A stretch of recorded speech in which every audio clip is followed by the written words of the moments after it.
Le nom des universités change. Voilà. Excusez-moi. Oui. Je vous coupe la parole juste pour apporter un petit rectificatif au programme. En fait, il n'y aura pas de séance la semaine prochaine à cause de l'annulation de Frédéric Martel. Donc, pas de cours la semaine prochaine. Et Pierre Vels, qui était initialement prévu le 19, viendra le 26. Voilà. C'était sous réserve. Voilà. Je vous laisse la parole. Oui. Bien, oui, donc je disais que je suis arrivé venu déjà les années précédentes, et notamment l'année dernière, où j'avais en effet intervenu, je crois, plusieurs reprises sur la crise. Alors, vous allez voir que de toute façon, le sujet de ce soir se relie aussi à ce sujet de la crise. Donc, on va, vous avez, je crois, un cycle de conférences sur la mondialisation. Vous avez déjà eu, me semble-t-il, Franck m'a dit, une conférence sur la dimension un peu historique, hein, c'est ça? Alors vous allez voir, j'espère que je ne vais pas vous embêter, parce que je vais en faire un petit peu d'histoire aussi. Je pense qu'on ne peut pas comprendre ce qui se passe aujourd'hui, notamment en ce qui concerne la mondialisation, sans faire de l'histoire. Donc je vais présenter aussi un peu l'histoire grâce à vous, moins que la conférence d'avant, puisqu'elle est entièrement dévolue à la question historique. Voilà. Et donc je vais essayer de vous présenter la vision d'un économiste, puisque vous avez la vision d'un historien, la vision d'un économiste, et vous aurez avec c'est Pierre, c'est son prénom, c'est Pierre Vels, voilà, la vision d'un sociologue. Ça sera très complémentaire, je pense, nos approches. J'espère en tout cas que nous apporterons des choses différentes et complémentaires. Alors, je vais donc procéder de la manière suivante. Hein. Alors oui, comme les conférences précédentes, je ferai un exposé. Pendant l'exposé, sauf s'il y a vraiment une question précise où je dis quelque chose que vous ne comprenez pas du tout, évidemment, pour pas nuire à la compréhension de l'ensemble, n'hésitez pas à m'interrompre. Hein. C'est très informel pour moi. Et donc, mais on garde évidemment pour la seconde partie le débat et les questions de fond sur ce que j'ai dit, sur les compléments d'information, voire des désaccords sur ce que j'ai pu exprimer comme analyse, de manière à ce qu'il y ait une vraie discussion entre nous. Hein. Voilà, mais bon, la première partie, vous pouvez m'interrompre, principalement si ça ne vous dérange pas, surtout pour des questions de compréhension de ce que je dis et ça paraît pas très clair.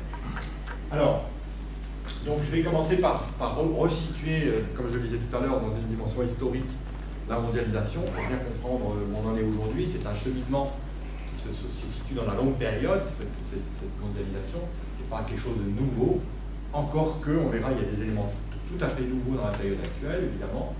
Ensuite, j'essaierai de caractériser cette mondialisation en tout cas c'est comme ça que je la caractérise en tant qu'économiste, par le fait que ça nous a fait basculer dans un régime capitaliste qui est à la fois mondialisé, donc, mais aussi financiarisé, dans lequel la finance joue un rôle très important. C'est les deux qualificatifs que j'emploierai pour qualifier ce système économique dans lequel nous avons basculé dans le cadre de la mondialisation contemporaine. Et après, j'essaierai de donner plus de précision sur les points qui me paraissent importants de mettre en avant pour caractériser cette mondialisation économique.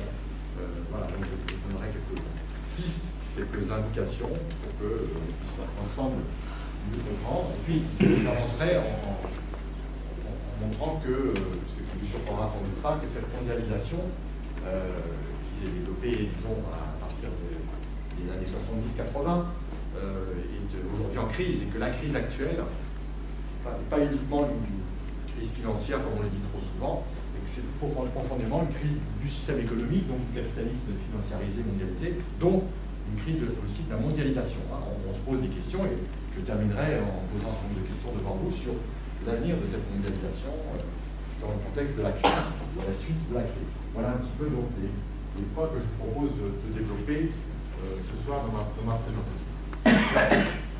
Donc la mondialisation, je crois qu'il faut la voir comme un processus qui s'inscrit dans l'histoire. Hein. Et vous voyez, je ne sais pas quelle est la périodisation que vous avez eue dans la précédente conférence.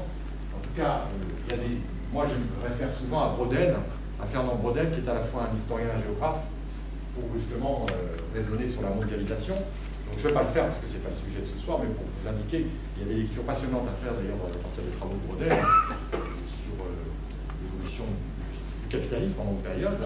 Et Braudel donc emploie un concept qui s'appelle l'économie monde. Et lui, il fait remonter l'économie monde à l'origine du système capitaliste.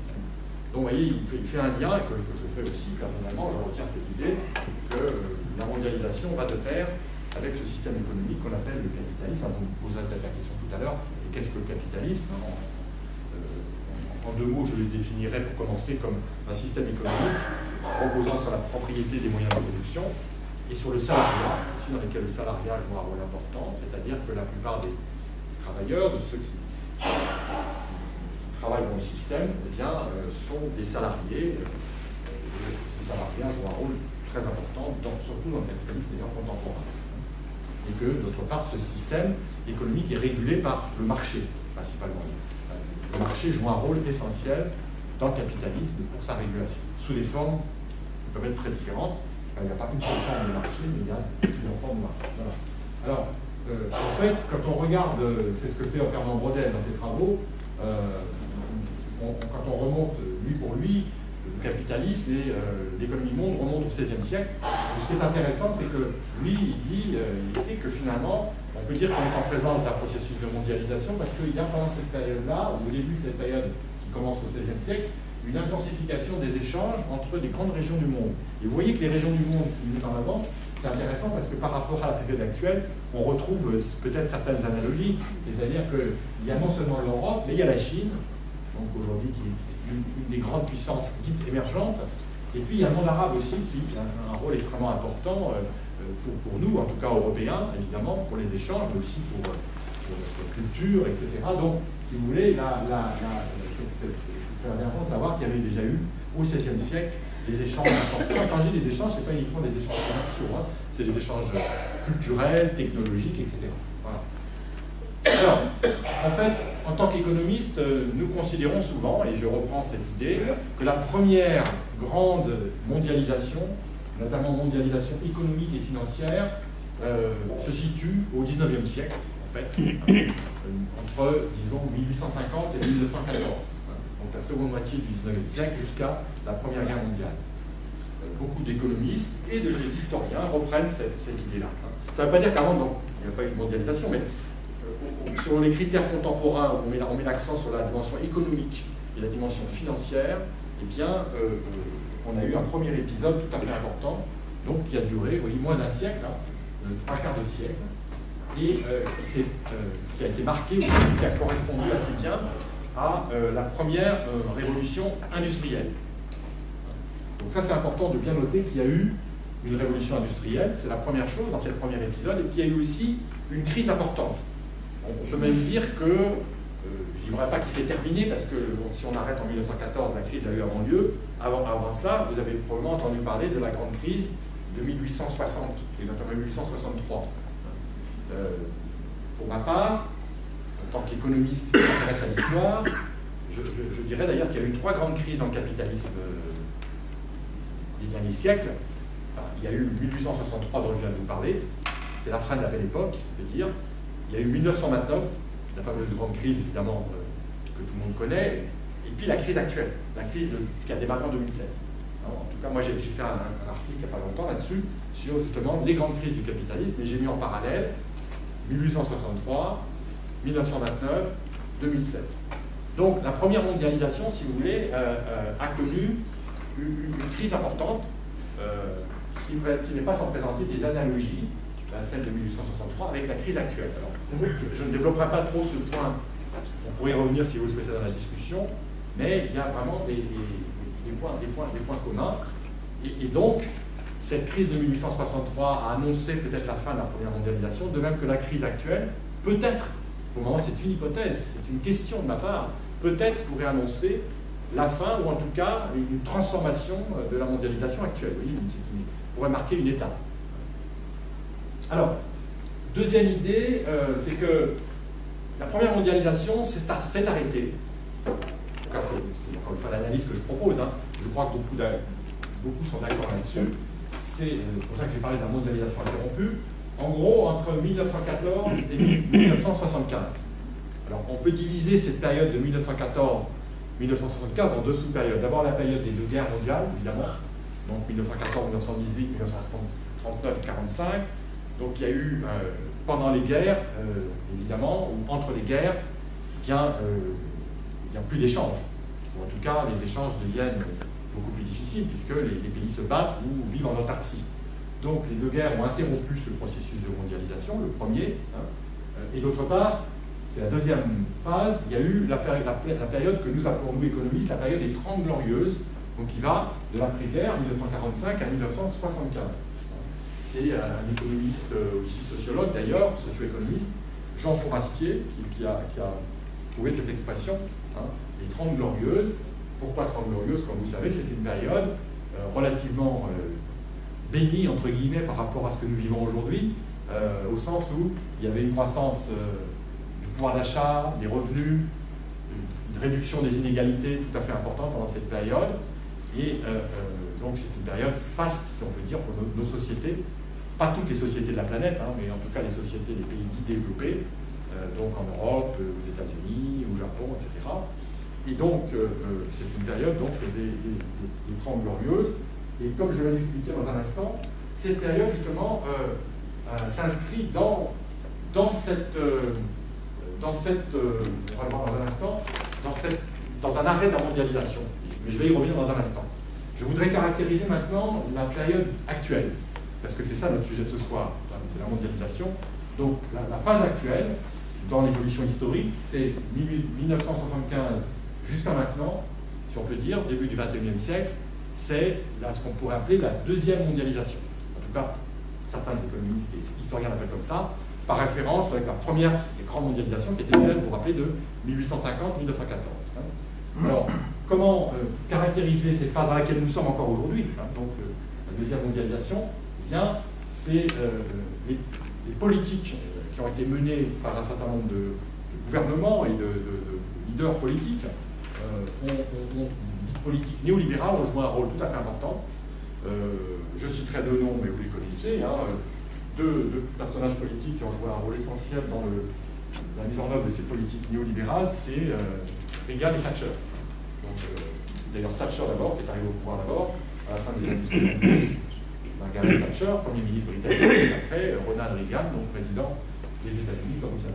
Donc c'est une période qui se caractérise aussi par la volonté de donner à la régulation par les marchés un rôle très important et de libérer en particulier la finance, de libérer, de créer un vaste espace mondial dans lequel la finance pourra se développer, les échanges internationaux, notamment les flux financiers, pourront se développer. Très important, pendant cette période-là, dans laquelle nous sommes, il y a ce que certains rappellent, comme par exemple Jeremy Rifkin, donc peut-être vous avez lu les travaux, ou d'autres, lui c'est un économiste américain, ou économiste politologue américain, ce qu'on appelle la troisième révolution industrielle. La première c'était 1850, vous vous rappelez 1914, vous me direz, mais la deuxième. La deuxième c'est celle qui s'est passée dans la période de l'après, pendant la Seconde Guerre mondiale, et surtout dans la période de l'après-guerre. C'est la révolution qui correspond à l'électricité, l'avènement d'énergie électrique qui se développe, l'informatique qui commence à se développer, les premiers ordinateurs, donc une révolution dans les sources d'énergie, notamment le développement du pétrole aussi comme source d'énergie très importante. Donc ça c'est la deuxième révolution industrielle.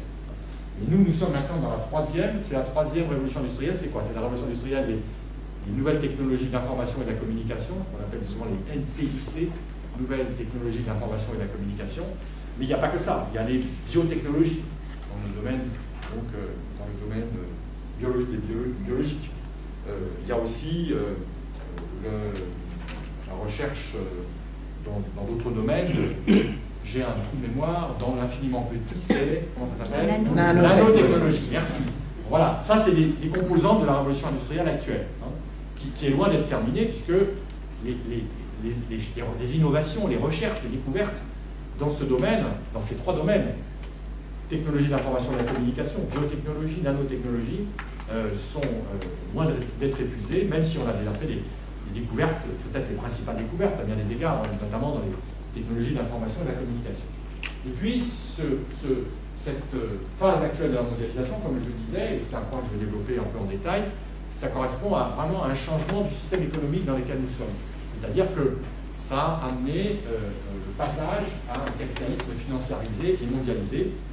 Dans un instant, je vais revenir pour caractériser la phase précédente, pour bien vous montriez la phase des 30 glorieuses, comment elle s'oppose à la phase actuelle, justement, comment on a basculé d'un capitalisme financiarisé, mondialisé. Et donc, ce que je soumets comme hypothèse ce soir, c'est que la crise actuelle, qui a commencé en 2007 aux États-Unis, on a appelé au début la crise des subprimes, et bien plus qu'une crise donc, des subprimes, c'est vraiment une crise de la mondialisation. Et d'ailleurs, les modes de régulation et le fonctionnement de cette mondialisation, aujourd'hui, sont en question. On peut s'interroger sur l'évolution. Est-ce qu'on ne va pas avoir une transformation de la mondialisation? Est-ce qu'on ne va pas avoir même un retour en arrière, comme il y en avait eu après la première phase de mondialisation, en espérant qu'il n'y aura pas de guerre pour faire cette rupture?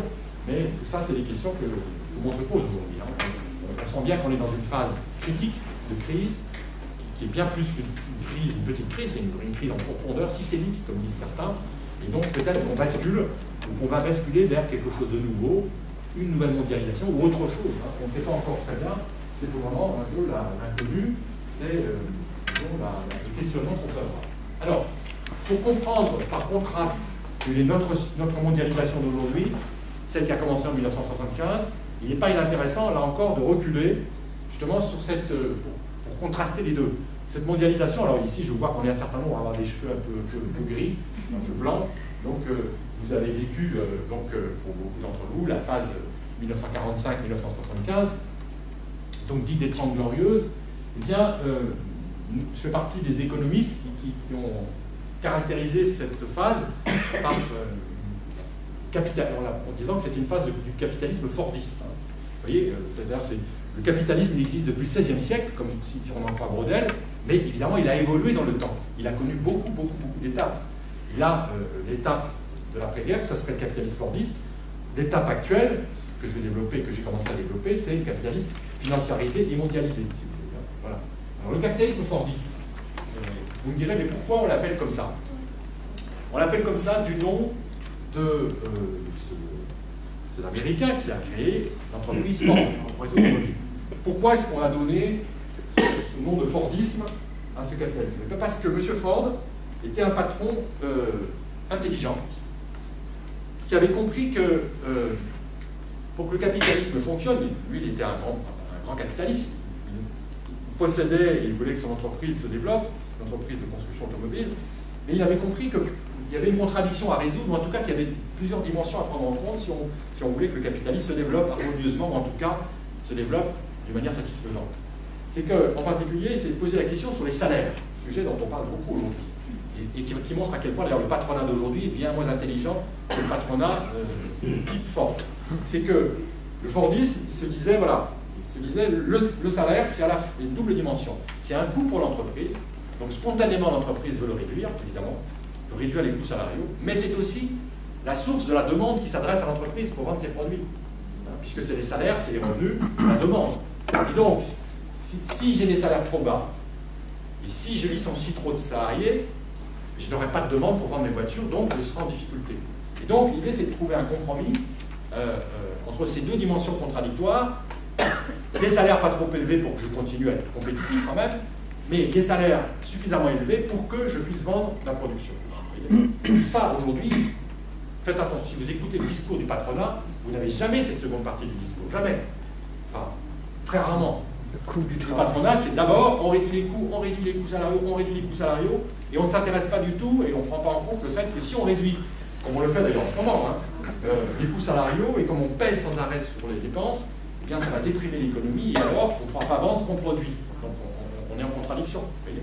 Donc Ford, il avait cette idée. Alors je vais revenir sur ce point, mais si vous voulez, c'est vraiment un point essentiel. Qu'est-ce qui caractérise la période des 30 Glorieuses? C'est aussi un interventionnisme très fort des États. Les États intervenaient dans plusieurs domaines, mais par exemple, c'est une phase qui se caractérise par des politiques économiques alors qu'on appelle keynésiennes, du nom de Keynes, économiste anglais qui a produit ses œuvres les plus importantes, sa fameuse théorie générale en 1936, au lendemain de la crise de 29, et qui s'est dit, si on veut sortir de la crise, et si on veut remettre sur les rails le système économique, il faut des politiques actives de la part des États, notamment pour soutenir la demande, qui s'adresse aux entreprises. Et c'est là qu'il a dit, si les entreprises n'investissent pas assez à un moment donné, parce qu'elles n'ont pas confiance dans l'avenir, parce qu'elles ne souhaitent pas le faire, il y a trop de risques pour elles, alors l'État doit intervenir et la dépense publique, l'investissement public, par exemple, doit suppléer l'insuffisance de l'investissement privé. Il y en a un qui avait déjà compris ça avant même Keynes, parce que Keynes c'est un théoricien, enfin c'est quelqu'un qui a écrit pas mal de livres de théorie, mais c'est Roosevelt, au moment du New Deal, dans les années 30. Roosevelt, homme politique, avait compris que pour sortir l'économie américaine de la crise de 29, eh bien, il fallait sortir du libéralisme qui avait caractérisé son prédécesseur Hoover, et il s'était dit il faut que l'État intervienne pour soutenir l'activité, pour moderniser l'économie américaine, pour aussi introduire une fiscalité qui redistribue bien les revenus, etc. etc. Bon.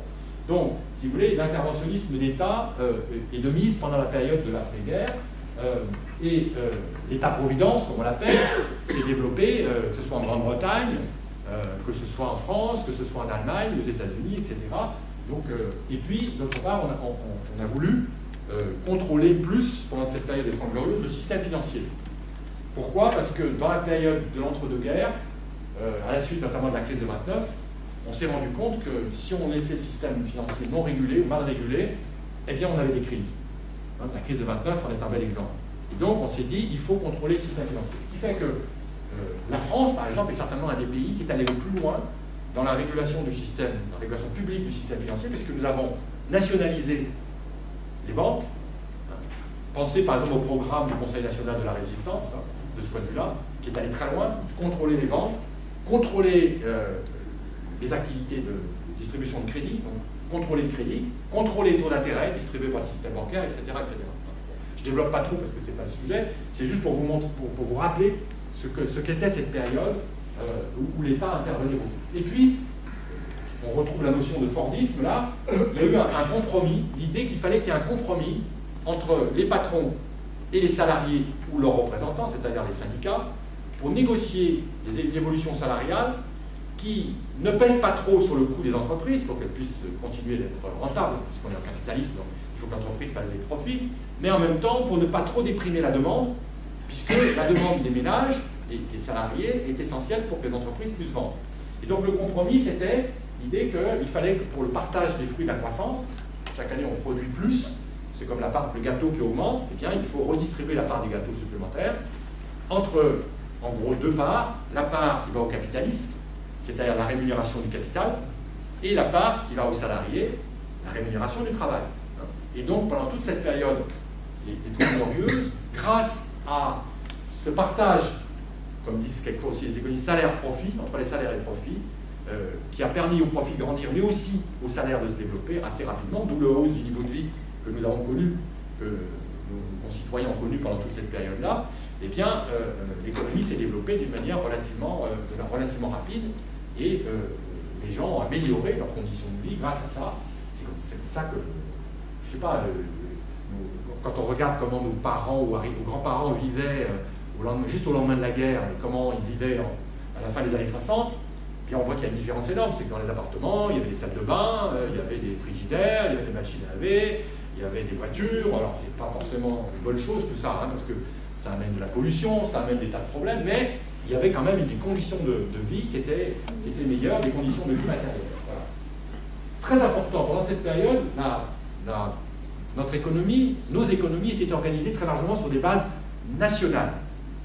J'insiste parce qu'après, on va voir que avec la mondialisation, ça va être très différent. Dans toute la période des 30 Glorieuses, on a essentiellement organisé l'économie sur des bases nationales. Chaque pays avait sa politique économique, que ce soit la France, l'Allemagne, l'Italie, etc. On raisonnait sur des bases encore très largement nationales. Donc les frontières étaient moyennement ouvertes, disons, pas trop ouvertes, même s'il y avait déjà des échanges internationaux, ils n'étaient pas trop développés. Et puis, eh bien, comme toutes les choses, toutes les périodes ont une fin, cette phase du capitalisme fordiste a commencé en fait, s'est arrêtée parce que le système économique du fordisme s'est essoufflé. C'est-à-dire qu'il y a eu un dérèglement du système, le système marchait de moins en moins bien. Comment ça s'est vu? Ça s'est vu de plusieurs manières, je vais insister sur deux points. Premièrement, il y a eu un ralentissement de la croissance et une montée de l'inflation. Je ne sais pas si vous vous en souvenez, dans les années 70, par là, ce qu'on a appelé, d'ailleurs ce que les économistes ont appelé la stagflation. Pour comprendre les deux mots comprimés, stagnation économique ralentissement de la croissance et inflation. Rappelez-vous l'inflation à 2 chiffres que nous avions dans les années, à la fin des années 70 par exemple. Bon. Et puis, d'autre part, à côté de cette stagnation, donc le fait que l'économie fonctionnait moins bien puisqu'elle se développait moins, eh bien, il y a eu une baisse de la rentabilité du capital. Et les entreprises faisaient moins de profit. Alors, il y a plusieurs explications à cela, notamment le ralentissement des gains de productivité dans l'économie. Et c'est cette crise du capitalisme fordiste qui a fait basculer notre système économique dans un autre système, puisque le système fordiste était grippé en quelque sorte, ne fonctionnait plus bien. C'est ce qu'on appelle, donc ce que j'ai appelé le capitalisme financiarisé et mondialisé. Donc en quelque sorte, le capitalisme évolue dans le temps, il y a plusieurs régimes qui se développent. Le fordisme a fonctionné pendant 30 ans, c'était les 30 Glorieuses, mais tout a une fin, en quelque sorte, et ce capitalisme-là a dysfonctionné, en quelque sorte, ce qui a donné lieu au passage à un nouveau capitalisme, et qui a été accéléré par les politiques néolibérales mises en œuvre par les gouvernements à l'époque, donc Thatcher, Reagan, puis les gouvernements européens, continentaux, en France, en Allemagne, etc.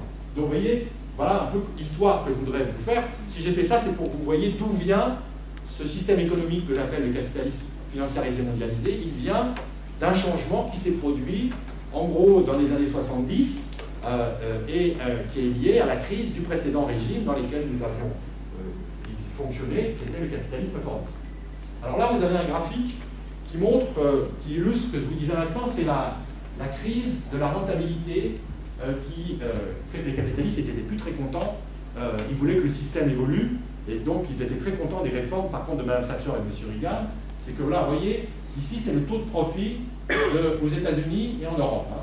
Donc là, l'Europe des 15, c'est le très gras, et les États-Unis, c'est le très plus fin. Vous voyez que c'est assez parallèle.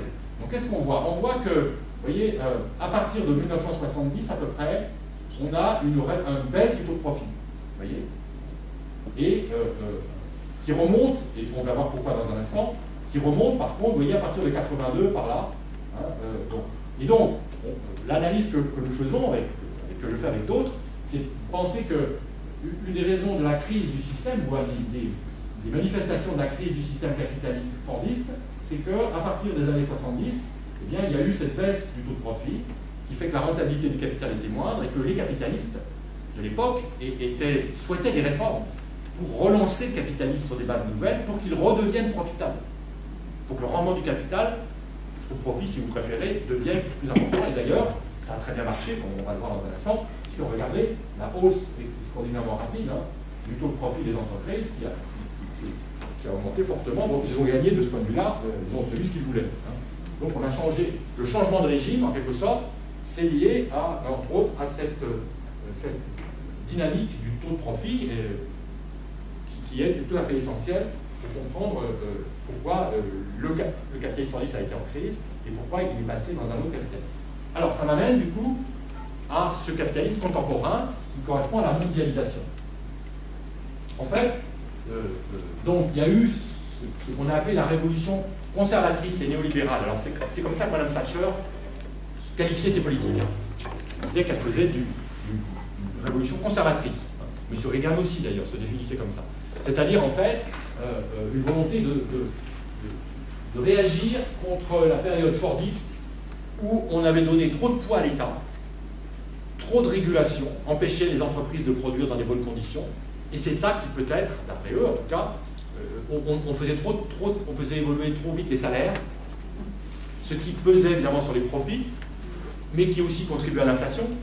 Donc tout ça faisait qu'on disait qu'il faut remettre en cause ce mode de fonctionnement qui avait existé pendant la période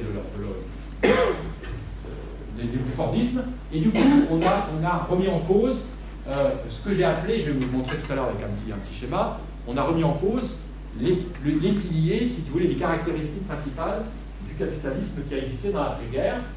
Et c'est ainsi que, d'une part, est arrivé un nouveau capitalisme dominé par la finance. Alors pour ma part, j'ai écrit un petit livre que j'ai appelé d'ailleurs le nouveau capitalisme, justement, pour caractériser ce capitalisme actuel, qui s'est développé à partir des années 70-80, et que d'autre part, c'est la reprise. Nous avons une reprise du processus de mondialisation qui avait été interrompu, vous vous rappelez, dans dans ma chronologie, j'ai écrit que entre 1914 et 1975, c'était la mondialisation interrompue.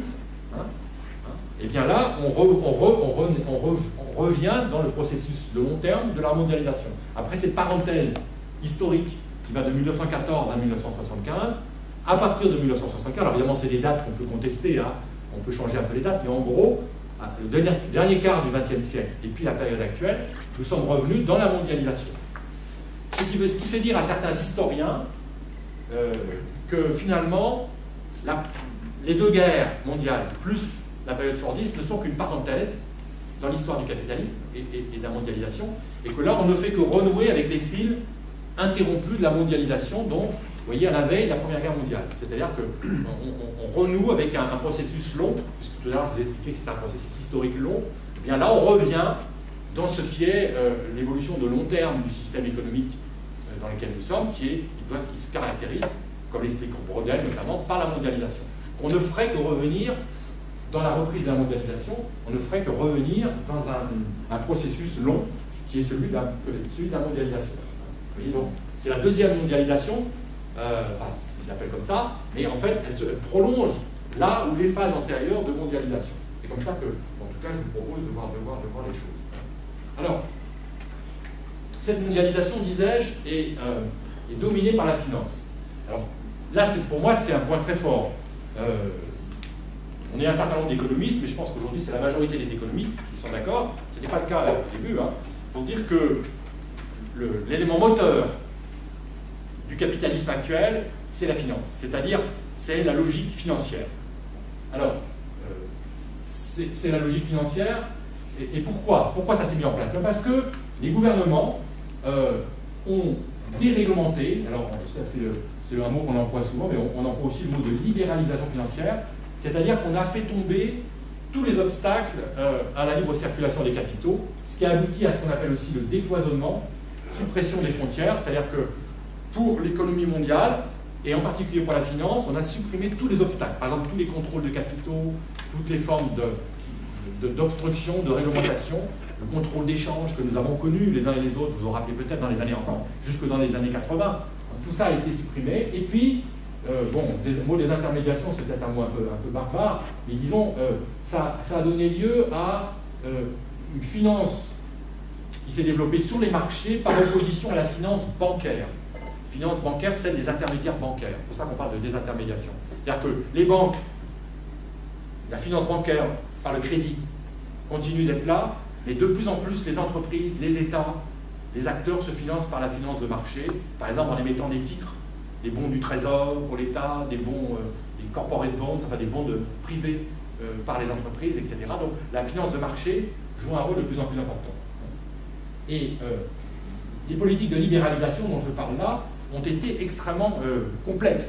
Il y a eu à la fois une libéralisation interne, par exemple en France, dans les années 80, encore au début des années 80, la plupart des crédits distribués dans l'économie, que ce soit aux ménages, aux particuliers ou aux entreprises, plus de 50% étaient des crédits à taux administrés par l'État. Ce qu'on appelle d'ailleurs aussi des taux bonifiés. Ça vous dit quelque chose. Les taux à l'agriculture, les taux aux PME, les taux aux ménages pour le logement, etc. Bon. Eh bien, l'État a décidé qu'à l'époque, et d'ailleurs ce qui est intéressant, c'est que c'est un gouvernement de gauche qui l'a décidé, entre parenthèses, c'est notamment la phase Bérégovoy, quand il était ministre de l'économie, eh bien, on va déréglementer tout ça, l'État ne va plus fixer les taux d'intérêt, c'est le marché qui va fixer les taux d'intérêt. C'est un point important. Pour le crédit, c'est pareil, nous avions en France l'encadrement du crédit, qui a fonctionné jusqu'à la fin des années 80, au milieu des années 80, allez hop, on supprime. Pourquoi il y avait l'encadrement du crédit? C'était pour contrôler la création monétaire par les banques. Parce que quand une banque fait un crédit, elle crée de la monnaie, et quand il y a trop de création de monnaie, il peut y avoir de l'inflation. Donc l'idée, c'est qu'on contrôle le crédit par un encadrement, on fixe une limite aux banques, on ne peut pas créer plus de crédit que une progression du crédit donné chaque année, et du coup, c'est une mesure assez contraignante, et de type administratif. Supprimé. Désormais, les banques sont totalement libres de créer autant de crédits qu'elles le veulent. Bon. Et ce qu'on a appelé la libéralisation externe, c'est tout ce qui tourne autour des mouvements de capitaux, c'est-à-dire suppression du contrôle d'échange. Quand, dans les années 70-80, nous n'avions pas, nous particuliers, le droit, par exemple, d'avoir un compte à l'étranger. Même les entreprises demandaient l'autorisation au trésor public pour avoir un compte à l'étranger, précisément pour éviter d'avoir de l'argent à l'étranger qui pouvait servir à spéculer éventuellement. Donc tout ça est supprimé. Liberté totale. N'importe qui peut avoir un compte à l'étranger, faire circuler l'argent comme il le veut, il n'y a plus de contraintes. C'est terminé. Donc, si vous voulez, ça c'est ce qu'on appelle le processus de libéralisation qui a joué un rôle très important dans l'avènement de ce capitalisme-là. Alors, tout à l'heure, je vous disais qu'on est passé d'un capitalisme à un autre et que les piliers du capitalisme fordiste ont été remis en cause pour passer au capitalisme financier. Regardez, voilà les principales transformations. Le compromis fordiste capital-travail pour le partage des richesses est remis en cause. Et maintenant, dans ce système-là, c'est la domination des actionnaires, ce qu'on appelle la logique actionnariale. C'est-à-dire que, écoutez le discours des patrons d'entreprise, hein, je crée de la valeur pour l'actionnaire, je satisfais d'abord en priorité les intérêts des actionnaires. Donc, vous voyez, c'est plus le partage entre les salariés et les détenteurs du capital, c'est les actionnaires en priorité. Donc, vous voyez, la logique change pas mal. L'État-providence, eh bien, l'idée, c'est qu'on va progressivement privatiser l'État social. C'est-à-dire qu'on va décider que, eh bien, dans le domaine de la santé, dans le domaine de l'éducation, dans le domaine de la protection sociale en général, on va laisser le secteur privé devenir plus important, les régulations par le marché devenir très importantes. Et ça, c'est important parce que, je ne parle pas de l'Europe beaucoup ce soir, mais l'Europe va être un vecteur important de transformation dans ce domaine, hein, puisque on va considérer que la protection sociale en Europe, eh bien, elle doit être faite en partie par les acteurs privés. Bon, on reviendra dessus, si vous le souhaitez, sur ce point. Parce que je ne veux pas passer trop de temps. Ensuite, le système financier qui était administré par l'État, comme je l'ai dit tout à l'heure, devient un système qui est régulé par les marchés. Donc, l'État se recule, privatisation des banques, dérégulation des taux d'intérêt, du crédit, des contrôles des capitaux. Et puis, le système monétaire international, c'est aussi très important. Dans la période de Bretton Woods, de 30 Glorieuses, il y avait ce qu'on a appelé le système international de Bretton Woods. Alors, Bretton Woods, c'est une date importante, c'est 1944. C'est la mise en place d'un système monétaire international qui avait notamment deux caractéristiques. Les taux de change des monnaies les unes par rapport aux autres, le dollar par rapport au franc, parce que l'euro n'existait pas à l'époque, hein, ou par rapport aux marques, etc., devaient être fixes, ce qu'on appelle un système de change fixe. C'est-à-dire que les gouvernements et les banques centrales devaient s'arranger pour maintenir une stabilité des prix des monnaies. Ce qui était évidemment très bien, notamment pour les entreprises, parce qu'elles savaient qu'il y avait une stabilité des changes. La deuxième caractéristique de cette période, c'était qu'on contrôlait les mouvements de capitaux. C'est-à-dire que pour éviter qu'il y ait trop de spéculation contre les monnaies, justement, eh bien, les États avaient le devoir et la possibilité de faire des contrôles de capitaux. Tout ça va en éclat. À partir des années 70, on a transformé Bretton Woods dans un nouveau régime dans lequel les taux de change sont flexibles. Vous avez tous entendu parler de la flexibilité du flottement des monnaies. Regardez l'euro contre le dollar, il flotte, hein. Et on a supprimé les contrôles de capitaux et on est passé dans un nouveau... Les accords de Bretton Woods ont fait place à ce qu'on appelle quelquefois le consensus de Washington. Peut-être en avez-vous entendu parler.